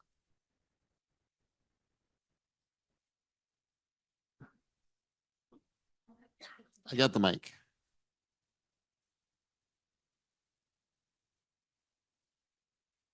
Thank you. Hi, thank you guys all so much for your amazing work. Those were really great documentaries. So from my understanding, there needs to be some sort of like reevaluation in the court or the legal process for these people to be freed. And I noticed all of you guys included social media campaigns at the end of your documentaries. I was curious to on how that might translate into action, or could you guys maybe say a little bit more about like what that call to action can look like for people like us? Yeah, go for it. No, go. I was just gonna say for Steve's case, his only real legal avenue is the district attorney opening up his case and looking at it, or some kind of clemency, being a 45-year-old case, and there's just not that much new evidence that we could find. So I think awareness to who we're putting in office, and that a lot of people I've learned don't even know that you can elect the DA. So that and just putting pressure and bringing awareness to politicians that could help him. Thank you. A little bit more for our team. Also, I think because Steve was like fighting for himself for almost like the whole year when he was in prison, so he hasn't have like a attorney or like counsel to help him with like filling all the documents, and he was like.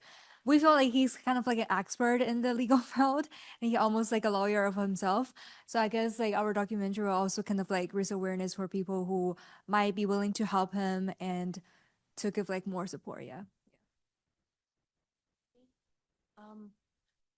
In terms of a lot of these social media campaigns, we're really hoping to get the word out about a lot of these cases. I think because a lot of our participants, Akbar included, has tried like many different ways of getting the word out there. And Akbar himself has filed so many appeals, but in Delaware, it's really hard to file appeals because if you bring up an issue once, you can't bring it up again. So even if like an appeal is filed incorrectly, which has happened in the past, then he can't bring up those issues again.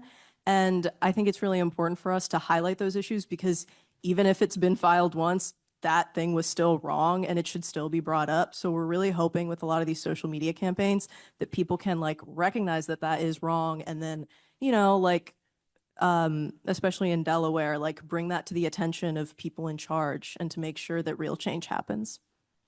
I just wanted to add that in one of our cases, the Terrell Barrows case, the social media campaign, the documentary, led to a new witness coming forward who had information, which led Terrell being granted a new trial, and Terrell is free because of the students' work. So that is something else that we look forward to too, is that when you get these social media campaigns out there, people who have information will come forward because nobody really knows what was conveyed to the DA, what was conveyed to defense lawyers. So what we're always asking is if there's somebody out there that knows something, it doesn't matter what you know, come forward. You know, wrongful convictions are like a big puzzle that you don't know what one little piece, how and how it can connect. You might be loud enough, but my Uncle Poppy has a question. Okay. All right, Uncle Poppy. So shout out to my team. How y'all doing?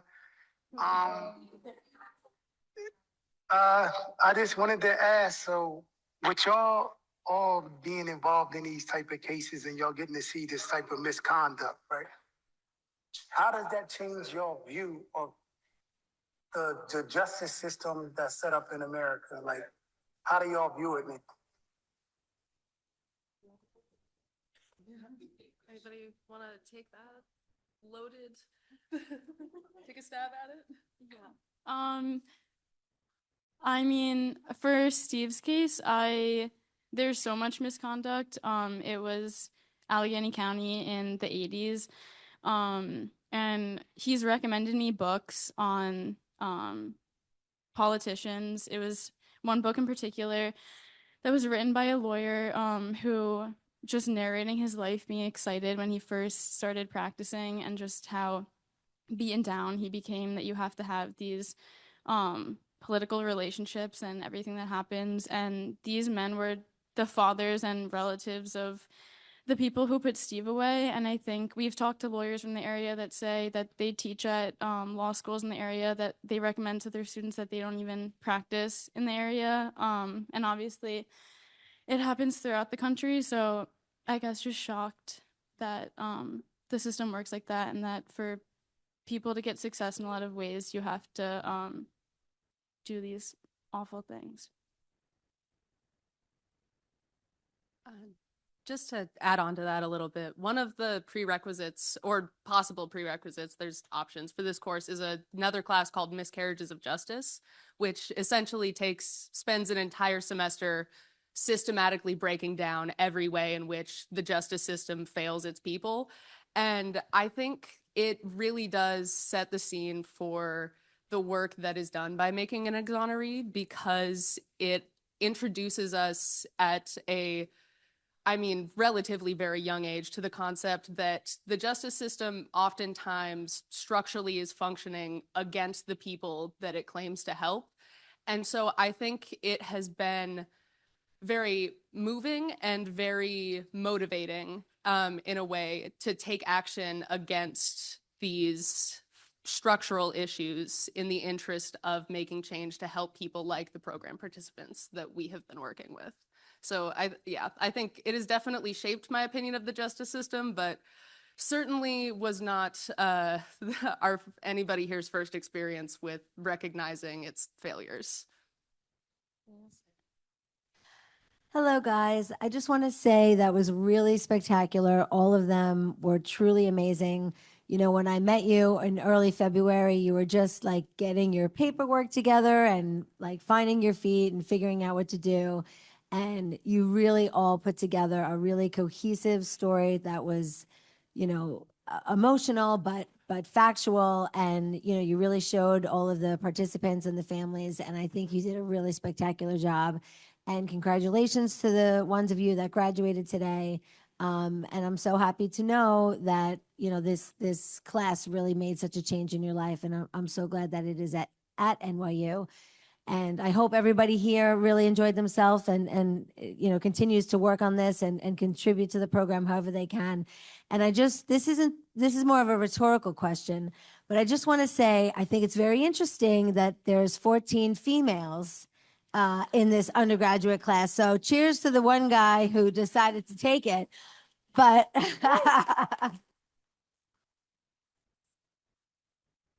but I am very curious as to why it is all females and why men don't care more about social justice, considering that the advocates and the people that get them out of prison are most likely women.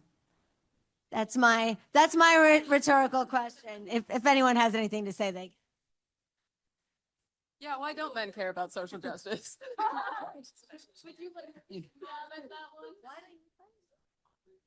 It's I can't say why. Maybe there's not more men in this class. I can say though that there should be more men in this class. I think, you know, a lot of the experience. I mean, first of all, everyone that we've represented today, they were a man. There are a lot of unique experiences to being a man, especially in the criminal justice system. There's a lot of bias you face in the criminal justice system as a man. And I just think, you know, just more representation, more understanding of their stories, understanding of being like a brother, a son, a father, you know, understanding of those stories is very important and just, you know, allows you to tell their story a lot better. And like, I don't know, looking at Levon, looking at his family and like how amazing of a father he has been, it's honestly been inspiring for me as a man, the kind of father I want to be. And so, you know, I do think, you know, more men should definitely take this class. Well, having picked the class with Shosh, I can say that 95% of the applicants were women. So it wasn't just that we chose to curate a class of all women, but we're glad we did. And you guys were absolutely fantastic, just so stunning. And we're just so proud of you. I had a question about the filmmaking piece of it. I know all of you are pretty new to the process of filmmaking. Most of you are excellent writers and you spent your time at NYU perfecting your writing. And I'm wondering if you could reflect a bit on what creating a film lets you do that you don't think you could maybe transmit the kind of visibility in writing. That. I would love to quickly answer that by saying that I am a film student, was a film student, but I was ceaselessly amazed by the skills and abilities of my teammates in the field of research and law and understanding this jargon and these practices and how to break them down and make a story out of it. I learned so much about law and legal processes that I never thought I would have the ability to understand through collaborating with them to make it into a narrative story. That doesn't completely answer your question, but I learned a lot and I have already been doing this. So it's a really different experience. Yeah, as the other writing student in this class, I've made and I've written a lot of like narrative pieces, which are very different from documentaries. I honestly kind of found it a little bit of a challenge because working with real people, real stories, there's a certain level of care you have to take. And not that you have to take that level, that necessarily you shouldn't take that level of care with narrative, but you have kind of a responsibility, a duty almost to do right by the people that you're telling the story about. So there was kind of that learning curve of learning how to piece together a story when the story is so important and so valuable.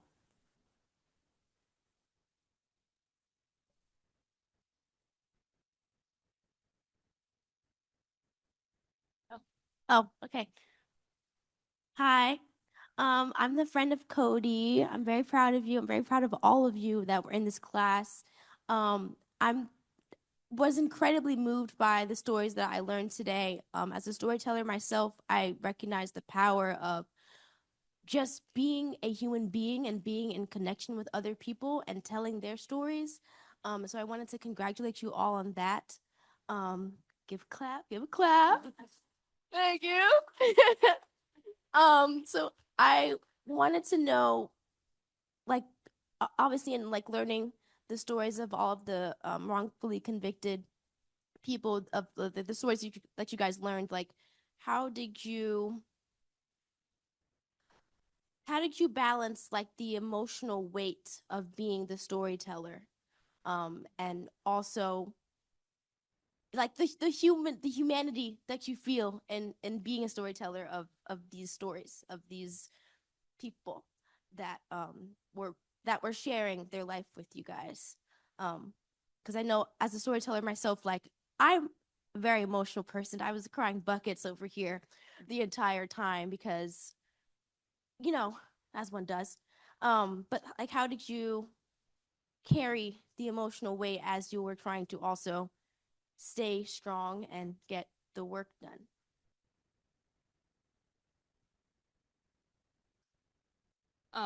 I just wanted to answer that by saying that was the easiest motivator in the world to do good work, to put in the hours that we put into this. You know, getting to know Akbar and just talking to him and, you know, getting to know who he is as a human. Yeah, I mean, that just made it so easy to put in the hours of work that we did. So that wasn't like a hard balance, but it was what made it all come together in the end. I also want to echo that. I think the emotional side of not only meeting Matthew, but also meeting his family and getting to know them and all of their stories was very fueling. It made me want to tell his story even more. It made me want to reach a wider audience. And it made me take even more care with it the more I felt about it. And it changed me even more. And I don't think I would change that. I think letting yourself feel those emotions and embracing them and knowing that there is someone whose life you can help and also they can help you is just a beautiful moment and such a beautiful experience that I think I can confidently say that all of us up here are grateful to have experienced with this.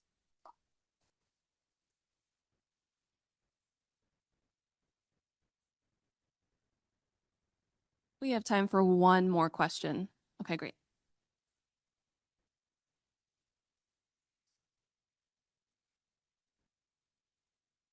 Necessarily see here some kind of attachment towards style for style. Really, your guide all these narratives, those lives, story first, and then I guess the question is, one of the things that I'm seeing constantly over and over documentaries is the fact that a lot of these people are incarcerated because people come forward with lies and claims to reduce their prison sentences. A lot of tame suspects coming forward with, accounts of places they were actually at. So my question was kind of, how do you grapple with the fact that there are people trying to reduce their prison sentences by giving these false accounts, while also trying to remain empathetic to those people too, who also are facing very harsh prison sentences and being, held very unfairly.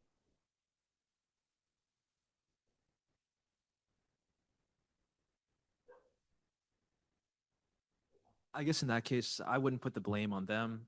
Someone else who's facing a similar charge. Obviously, I feel like any of us here would, probably do something similar. It's really the fault of the people that are pressuring them. The police, the district attorneys, prosecutors, judges, all of those people.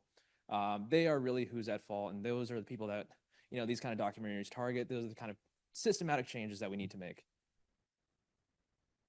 I just want to add one thing for anybody who doesn't really know this subject that well.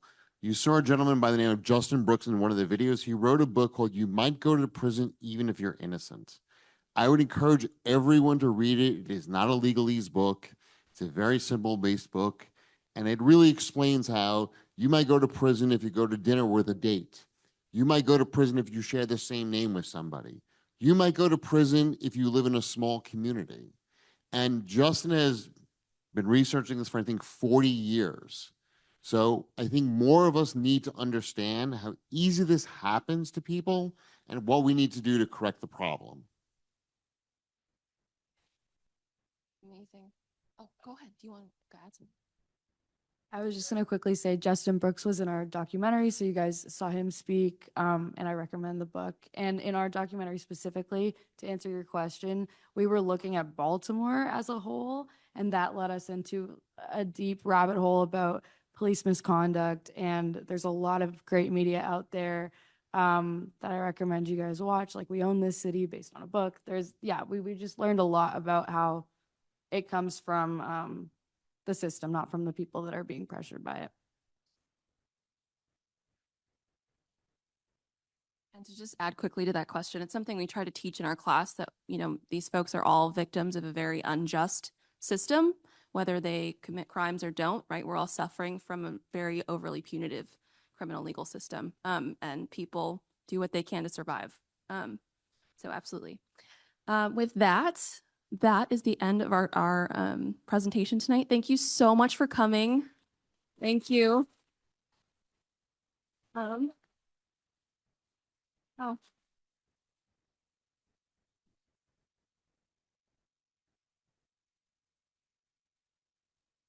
Thank you. While she got her PhD, while she had a baby, and Thank you. Thank you. Thank you. Thank you. Thank you. Thanks. Thanks. Okay. Okay. Thank you, everybody. And with that, please grab some food on your way out so I don't have to take it home. Okay. All right. Thank you. Thank you. Thank you. Thank you, guys. Great job. Really great job.